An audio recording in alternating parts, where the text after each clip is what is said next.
नमस्कार, जवाहर। मैं हूं देवेंद्र कुमार। अब देखना शुरू कर चुके हैं भारत मित्र। दोस्तों, झारखंड में पेशा का मुद्दा एक संवेदनशील मुद्दा बनता जा रहा है और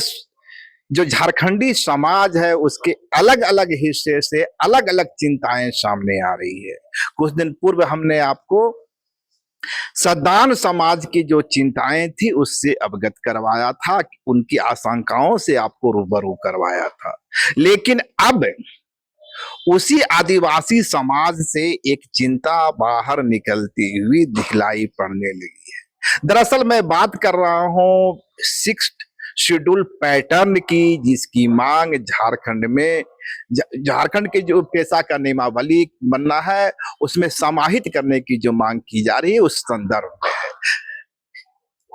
आदिवासी एक्टिविस्टों का, सोशल एक्टिविस्टों का एक बड़ा तबका, एक बड़ा समूह फिफ्थ शेड्यूल के इस एरिया में सिक्स शेड्यूल के पैटर्न की मांग कर रहा है। तो वहीं सरना समाज, जिसकी आबादी झारखंड के आदिवासी समुदाय में करीबन करीबन 50% है। 50% मैं इसलिए कह रहा हूं कि झारखंडी आदिवासी समाज का एक बड़ा हिस्सा अपने को हिंदू भी मानता है या उनका हिंदूकरण हो चुका है, और एक छोटा सा हिस्सा जिसकी आबादी 4 से 5% है उसका ईसाईकरण हुआ है। सरना धर्मियों की चिंता है कि ये जो सिक्स्थ शेड्यूल पैटर्न की मांग की जा रही है या धर्मांतरित आदिवासियों के कन्वर्टेड आदिवासियों के द्वारा की जा रही है। क्योंकि हिंदू समुदाय या ईसाई समुदाय के जो आदिवासी हैं उनके लिए कस्टमरी लॉ उतना महत्व नहीं रखता है, और जो आदिवासी ग्राम सभा की उतनी महत्ता नहीं है, उससे उनका जुड़ाव नहीं है। और सिक्स शेड्यूल पैटर्न जो है, जहां जिन आसाम में या दूसरे हिस्सों में जहां वो लागू हुआ है, वहां का जो जनजातीय समाज है उसका 90% हिस्सा करीबन करीबन धर्मांतरित हो चुका है। तो उनके लिए वो ठीक है, पर यदि झारखंड की बात करें, झारखंड के संदर्भ में बात करें, तो यहाँ ग्राम सभा ही उसकी असली ताकत होगी, न कि डिस्ट्रिक्ट ऑटोनोमस काउंसिल। इस प्रकार देखें तो दो तरह की विचारधारा आ रही है। एक जो डिस्ट्रिक्ट ऑटोनोमस काउंसिल की बात कर रहा है, और दूसरी जो मांग हो रही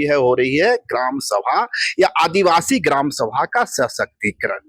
इस वक्त हमारे साथ सुधीर पाल जी हैं, और पेशा के मुद्दे पर कई बार आपने इनको सुना है, पेशा एक्सपर्ट के रूप में जाने जाते हैं, उसकी ड्राफ्टिंग कमेटी का भी हिस्सा रहे हैं।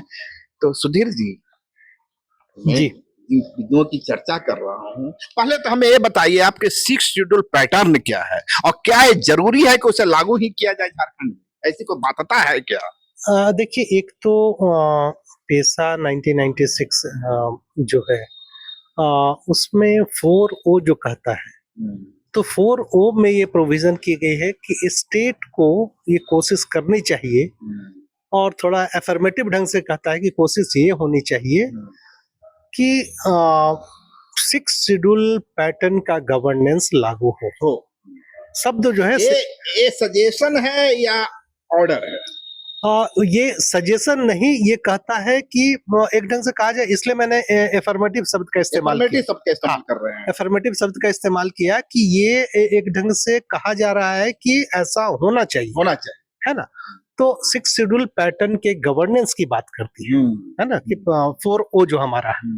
तो संवैधानिक या कानूनी ढंग से देखिए तो पेशा ही इस बात की वकालत करता है कि 5वीं अनुसूची वाले इलाकों में जिला स्तर पर सिक्स शेड्यूल पैटर्न का गवर्नेंस होना चाहिए। तो कानूनी तौर पर तो ये बिल्कुल सही है, और ये झारखंड समेत 10 जो राज्य हैं, 5वीं अनुसूची वाले राज्य हैं, वहां की राज्य विधानसभाओं से ये अपेक्षा की जाती है कि सिक्स शेड्यूल पैटर्न के गवर्नेंस को वो लागू करेंगे। तो जो साथी ये मांग कर रहे हैं, कानूनी दृष्टि से ये मांग गलत नहीं है, ये जायज है। सिक्स शेड्यूल पैटर्न होना चाहिए, है ना। अब देखिए, सिक्स शेड्यूल पैटर्न की मांग क्यों की जा रही है, इसकी बड़ी वजह यह है कि 6ठी अनुसूची में जो खासकर जिला स्तर पर जो काउंसिल्स हैं, जो जिला स्वायत्त शासी परिषद, जैसे हमारे यहाँ जो जिला परिषद है, तो अगर 6 शेड्यूल पैटर्न में बात करें तो जिला स्वायत्त शासी परिषद की बात की जा रही है, तो वो एक इलेक्टेड बॉडी है और निश्चित तौर पर इस इलेक्टेड बॉडी के पास जो कम से कम अभी हमारे जो जिला परिषद है उससे हट के कुछ विशेष ताकत है, खासकर उनको नियम बनाने की शक्ति है। अब नियम जो है वो किस पर बना सकते हैं, तो ट्राइबल लैंड के इश्यूज पर बना सकते हैं नियम, उसकी उपयोग को लेकर, उसके रेगुलेशंस को लेकर, उसके प्रबंधन को लेकर, उसके हस्तांतरण के खिलाफ ये नियम बना सकते हैं, है ना। दूसरी बात कि वो इसकी वकालत करता है कि जो ट्रेडिशनल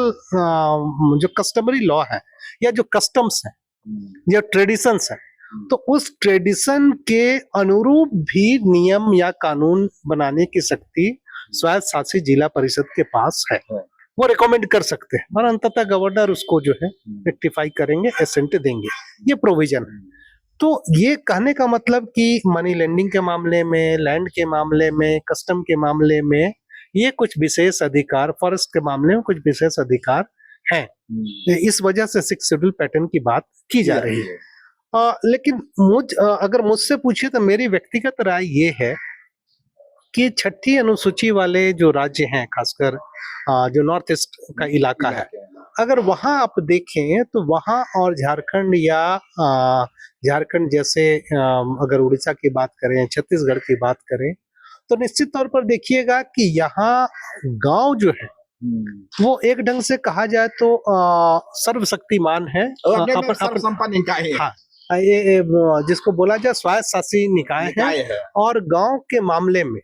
गांव की परंपरा को लेकर, गांव के जमीन के मामले को लेके, जंगल के मामले को लेके, सामाजिक रीति रिवाजों के मामलों को लेकर वो एक बहुत ही स्ट्रांग इंस्टीट्यूशन है जिसकी सामाजिक मान्यता भी है और पेशा की वजह से जिसकी कानूनी और संवैधानिक मान्यता भी है, जिसको आप ग्राम सभा के नाम पर के तौर पर जानते हैं। तो मेरी व्यक्तिगत राय है कि झारखंड या 5वीं अनुसूची वाले इलाकों में ग्राम सभा को जितनी ताकत है कानूनन तौर पर, खासकर माइनिंग के मामले में, जंगल के मामले में, लैंड एलिनेशन के मामले में, मद्यपान के मामले में, या मनी लेंडिंग के मामले में, या विकास योजनाओं में हस्तक्षेप के मामले में जितनी ताकत है वो अद्भुत ताकत है कानूनी और संवैधानिक तौर पर। तो दिक्कत ये होगी कि मान लीजिए हम स्वायत्त शासी जिला परिषद बनाते हैं, तो अगर आप व्यवहारिक तौर पर अपने यहाँ के गवर्नेंस के इंस्टीट्यूशंस को देखें, तो जैसे जैसे आप एक ढंग से कहा जाए कि गांव से दूर होती जो संस्थाएं हैं, है ना, वो उन संस्थाओं की मारक क्षमता भी उतनी ही कम होती है और वो कहीं ना कहीं कहा जाए तो गांव के प्रति उतनी संवेदनशीलता भी देखने को नहीं मिलती है ना। मसलन अगर आप बात करें कि अब झारखंड के संदर्भ में इसको इस तरीके से समझ सकते हैं कि 81 सीटों वाली विधानसभा, और इस बार अगर देखें तो 30 विधायक जो है अनुसूचित जनजाति समुदाय से, 28 सीटें तो रिजर्व ही है, 2 ऐसे विधायक जो अनुसूचित जनजाति के चुन के आए हैं, जो सामान्य सीटों से चुन के आए। लेकिन उसके बावजूद मोटे तौर पर देखिए तो लगभग 1/3 से ज्यादा अगर आपके जनप्रतिनिधि अनुसूचित जनजाति समुदाय से वास्ता रखते हैं, इर्रेस्पेक्टिव कि वो किस पार्टी या किस राजनीतिक विचारधारा से हैं, बावजूद अगर 25 सालों का अनुभव अगर आप देखें तो इस राज्य में आदिवासी अधिकारों के हनन में या उस हनन को रोकने में या आदिवासी अधिकारों को अक्षुण्ण बनाए रखने में क्या विधानसभा ने कोई बेहतर भूमिका निभाई है? मुझसे पूछिएगा तो अनुभव बहुत बेहतर नहीं है, क्योंकि इसी विधानसभा ने जमीन के मामले में एक ऐसा कानून बनाया जो ग्राम सभा की ताकत को कमजोर करता है। और ये उस विधानसभा की बात है जिस विधानसभा में 28-29 ट्राइबल विधायक थे, वहीं से यह कानून बना। कई कानून ऐसे बने हैं जो ट्राइबल हितों के खिलाफ जाते हैं और वो विधानसभा से पारित होता है, ठीक है। दूसरी बात कि 5वीं अनुसूची वाले राज्यों में आपके पास विधानसभा के साथ साथ एक मिनी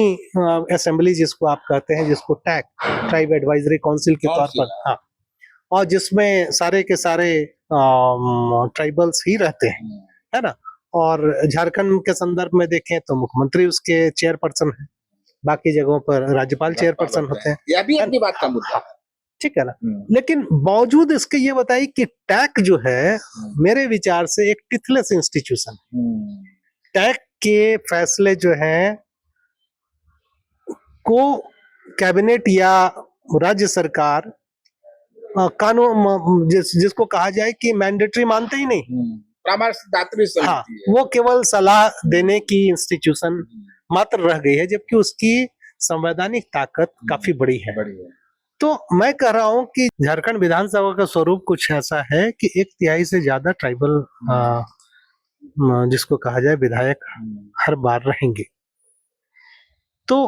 1/3 से ज्यादा विधायकों के विधानसभा जो एक कानून बनाने वाली संस्था है, सर्वोच्च संस्था है राज्य की,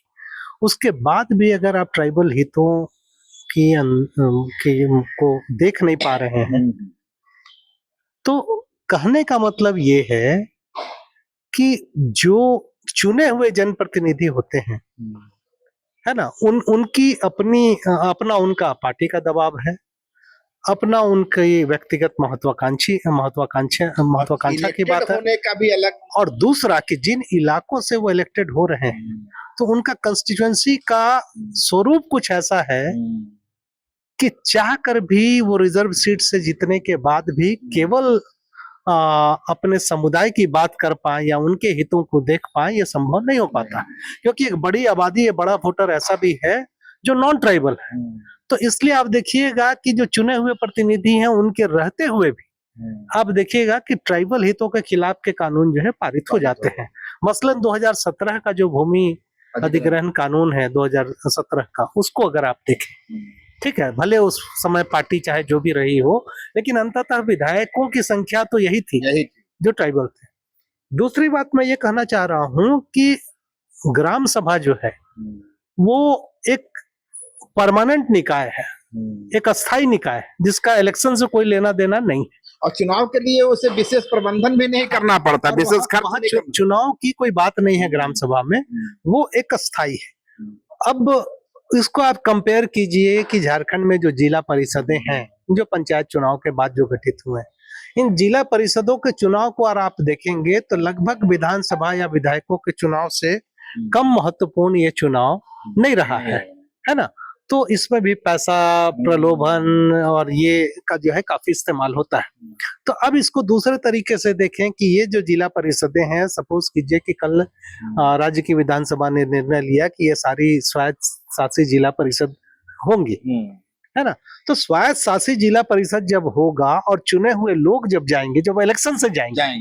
तो मान लीजिए 20 लोग जो चुन के आएंगे, तो ये 20 लोग जो चुन के आएंगे, तो जो चुनाव का पूरा कसरत है या जो मसल पावर है, जो मनी पावर है, जो पॉलिटिकल एस्पिरेशन है, जो कॉर्पोरेट की एंट्री है, तो ये जो गांव की ताकत को ये कम करेगा। मेरी आपत्ति वही है कि आज 5वीं अनुसूची में गांव अपने आप में एक सर्वोच्च है, और उसका निर्णय जो है, उस निर्णय को काट पाना असंभव सा है। सुप्रीम कोर्ट के कई फैसले कहते हैं कि ग्राम सभा का जो निर्णय है, उस निर्णय के खिलाफ आप नहीं काम कर सकते। तो उसकी जगह जब आप 6 शेड्यूल पैटर्न के तहत जिला स्वायत्त शासी परिषद की बात करेंगे, तो निश्चित तौर पर कुछ चुने हुए, उसमें भी ट्राइबल एलिट आएंगे, जिनके पास पैसा होगा, संसाधन होगा। बिल्कुल। तो ट्राइबल एलिट जब आएंगे, तो उनके लिए चुनाव जीत के आना, और बाकी जैसे जनप्रतिनिधि चुन के जाते हैं और उनका 5 साल का पूरा हम लोग देखते हैं, तो लगभग वही कैरेक्टर वहां देखने को मिलेगा। दूसरी बात यह है कि 20 लोगों को मैनेज करना आसान है बनिस्बत 16,000 ग्राम सभाओं को मैनेज करना, ठीक है ना। तो मैं ये कह रहा हूं कि जो डाइवर्स वॉइस है, गांव में भी सहमति बना लेना इतना आसान नहीं होगा, एक गांव में भी। तो ये अगर एक जिले की बात करें तो जहां लगभग 800-900 गांव होंगे, उन लोगों की सहमति बना लेना किसी के लिए भी आसान नहीं होगा, लेकिन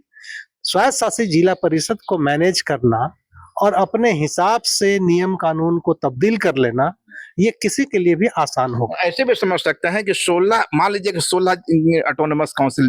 बनता है, 15 या 16 बन रहा है, तो सरकार को तो जो भी कॉर्पोरेट जो होंगे या जो पॉलिटिकल पावर जो पार्टियां हैं उनके लिए तो 16 भी मैनेज करना नहीं है, उन्हें तो 8 से 9 मैनेज करना है, मेजोरिटी से फैसले होंगे, तो बहुत आसान हो जाएगा उनके लिए कॉर्पोरेट के लिए दरवाजे खोलना। बिल्कुल, इसीलिए मैं कह रहा हूं कि उनके लिए आसान होगा। तो मुझे ये खतरा नजर आता है। मैं जो विजुअलाइज करता हूं या राज्य सरकारों से या जो भी एक्टिविस्ट हैं, उन सारे लोगों की मंशा यही है कि 5वीं अनुसूची में जो ग्राम सभाओं की ताकत है, जो आदिवासी अधिकारों की रक्षा की वकालत की गई है, जो परंपरा और कस्टम्स की बात की गई है, उसके अनुरूप यहाँ कानून नियम बने और उसके अनुरूप शासन प्रणाली चले। यही मंशा है। तो मंशा तो बहुत बेहतर है, लेकिन ये 6 शेड्यूल पैटर्न के तहत जो रास्ता स्वायत्त शासित जिला परिषद का है, वहां मुझे खतरा ये नजर आता है कि ये जो पॉलिटिकल लोगों का एक कॉकस होगा, उसको किसी के लिए भी मैनेज करना आसान होगा, जबकि ग्राम सभाओं को मैनेज करना इतना आसान नहीं होगा, क्योंकि ग्राम सभा की परंपरा में आपको सर्वसम्मति बनानी होगी, जबकि वहां 50% भी अगर आप मैनेज कर लिए। चिंता सरना समाज की ओर से भी आ रही है, उनके कुछ बुद्धिजीवियों का कहना है और लगातार मैसेज कर रहे हैं हमें कि आप जो है या जो लोग पैसा की वकालत कर रहे हैं और 6 पैटर्न की बात कर रहे हैं और उसी भाषा में उसी जोरदार लहजे में ग्राम सभा की भी बात कर रहे हैं, तो बोल बिल्कुल कंफ्यूजन फैल गया है। वे ग्राम सभा की बात कर रहे हैं कि ऑटोनोमस काउंसिल की बात कर रहे हैं, और कहीं ग्राम सभा के नाम पर ऑटोनोमस काउंसिल को लाने की साजिश तो नहीं रची जा रही है। और नहीं, मैं ये कह रहा हूं कि समझने की बात ये है कि गांव की जो शक्ति है, मेरे जैसा व्यक्ति तो कभी नहीं चाहेगा कि गांव की शक्ति को कोई हाईजैक करे। अगर पेशा को भी आप देखें तो पेशा बहुत स्पष्ट करता है कि नीचे की जो स्वायत्त शासी निकाय हैं, उनको ऊपर की संस्था जो है हाईजैक नहीं करे उनके अधिकारों के, उनको ताकत को। लेकिन जब आप स्वायत्त शासी काउंसिल बनाएंगे तो ये खतरा रहेगा जी। इसलिए मेरी व्यक्तिगत ये राय है कि 5वीं अनुसूची में जो पेशा की ताकत है, उस पेशा की ताकत का ऑप्टिमम इस्तेमाल हो, इसके लिए राज्य पर दबाव डाला जाए कि पेशा के जो 23 प्रावधान हैं, उन प्रावधानों को अक्षरशः लागू किया जाए और इन प्रावधानों से इतर जो राज्य का कानून है, जो केंद्र का कानून है, जो नियमावली है, उन कानूनों और नियमावली को शिथिल किया जाए, ताकि पेशा के बहाने गांव जो है एक स्वायत्त शासी और जिसको स्वशासी इंस्टीट्यूशन के तौर पर, सेल्फ गवर्नेंस के इंस्टीट्यूशन के तौर पर विकसित हो, और गांव विकसित होगा तो निश्चित तौर पर देखिएगा कि बदलाव या विकास का स्वरूप भी बदलेगा। आपने गांधी का स्वराज देख पढ़ा होगा, गांधी का जो गांव का जो सपना था, क्या ऐसा नहीं लगता कि पेशा में उसी सपने को मूर्त किया गया है? बिल्कुल, देखिए ना, गांधी ने, विनोबा भी इसकी वकालत करते रहे हैं। गांधी ने हालांकि अग्रवाल साहब ने जो संविधान का प्रारूप दिया उसे किसी ने स्वीकार नहीं किया, या गांधी ने जो टिप्पणी की थी कि 6.5 लाख या 5.5 लाख गांव के लिए जो आप काम करने जा रहे हैं, तो ये कुछ लोग बैठ के ही ये बनाएंगे या गांव की बात होगी, इसमें गांव की बात है ही नहीं। संविधान को लेकर जो गांधी की टिप्पणी है ना, तो उसी ढंग से कहने का मतलब कि गांव को अगर आप वाकई एक जीवंत गांव के तौर पर देखना चाहते हैं, अगर आप चाहते हैं कि गांव अपने मामले में फैसले ले सके, गांव अपने फैसले के अनुसार योजना बना सके, गांव अपने फैसले को लागू कर सके, गांव अपने मामलों में स्वावलंबी हो, खुद का निर्णय ले सके, तो ये जरूरी है कि हम ग्राम सभाओं पर फोकस करें और ग्राम सभाओं को ताकत देने वाले जितने कानून हैं, उन कानूनों को और सशक्त बनाया जाए, ताकि ग्राम सभाएं हमारी ज्यादा फ्लोरिश हों और राज्य जो है ग्राम सभाओं का सम्मान करे, उनके निर्णयों को अनुपालन करे और उनके निर्णयों से परे जाके कोई निर्णय नहीं ले। ये महत्वपूर्ण है। तो ये थे हमारे साथ सुधीर पाल जी, जिनका मानना है या जिनके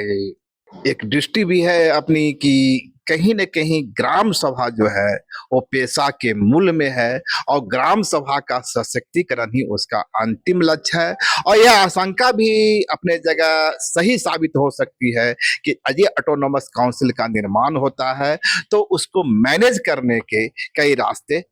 तलाशे जा सकते हैं जो आदिवासी समाज के लिए एक संकट का काल हो सकता है। अगर खबर पसंद आए तो आप QR स्कैन कर दें हमारा साथ। आपका एक छोटा आर्थिक सहयोग है हमारा बड़ा हौसला। द भारत मित्र, बुलंद भारत की बुलंद तस्वीर।